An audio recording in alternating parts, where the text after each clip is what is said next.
我先收一点点，用肩胛骨带动手臂，肩胛骨先回来，好，带动大臂，对，身体可以加一点点的旋转，加侧旋。大家好，李教练，我们今天来讲坐姿划船。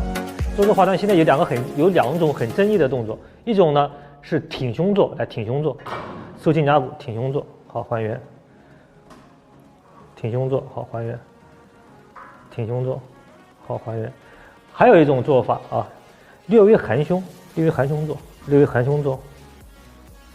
这两种动作到底哪个是对的？两个都是对的，没有错误的动作，只有错误的控制。挺胸坐你需要肩胛骨收得很紧嘛，你的上背、菱形肌，然后中斜方、下斜方，包括上斜方肌，你的背花的训练会起到很好的刺激的作用。含胸坐的这个动作一般适合比较有经验水平、有训练经验的。你有背部肌肉的，比如陈磊，他的下背是有肌肉的，做这个含胸的时候，他是能很明显的感觉到背部的肌肉收缩。对于初练者来讲的话，你含胸坐一点意义都没有。这是什么？就是对你的肌肉的控制嘛。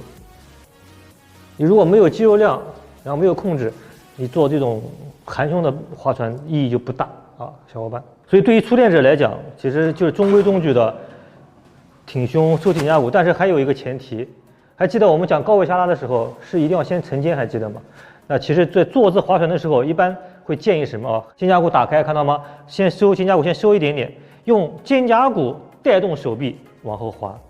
高位下拉是肩胛骨往下先带动手臂，再往下滑，原理是一样的。大家掌握这个就可以，先收一点，好，再发力，非常关键。有训练经验的小伙伴，你们可以尝试的略微含胸的去做。这个很难去描述背阔肌到底是一个什么样的感觉，因为不像二头肌、三头肌，背阔肌的感觉确实比较难找，特别是我说的这种略微含胸的这种感觉，很多人是没有感觉的，只有训练经验的人才会有，确实是这样啊。如果你在做划船的时候，双手的动作感觉不是特别强，怎么办？那我们用单手去做。其实单手的划船。其实我个人觉得会比双手会更好控制一点，因为你做单手的时候，还是一样的，肩胛骨先收一点点，好，大臂带动大臂。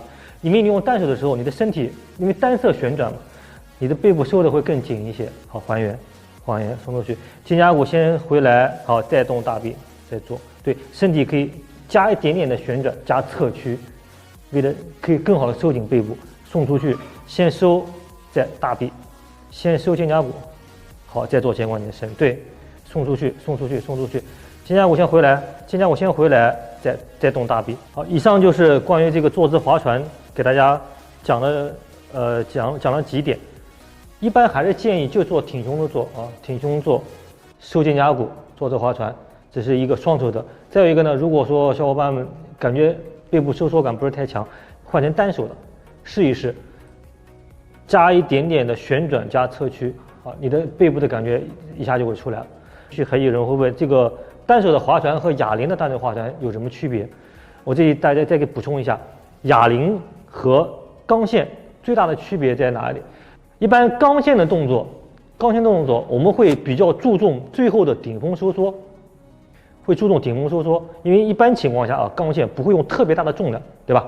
但是我们用哑铃划船，一般建议哑铃划船重量稍微大一点点，哑铃的训练、杠铃的训练。可以更好的让我们的肌肉很好的有拉长的感觉，就是让你的肌肉有很好的感受重量的这种感觉，因为重量会比较大，哑铃或者杠铃。钢线一般我们会比较注重肌肉最后顶峰收缩的那种感觉。OK， 我再说一遍，哑铃的动作或者杠铃的动作，我们一般会比较的去注重去体会什么呢？比如哑铃划船，体会我往前。肌肉被拉长的时候感觉，因为重量比较重。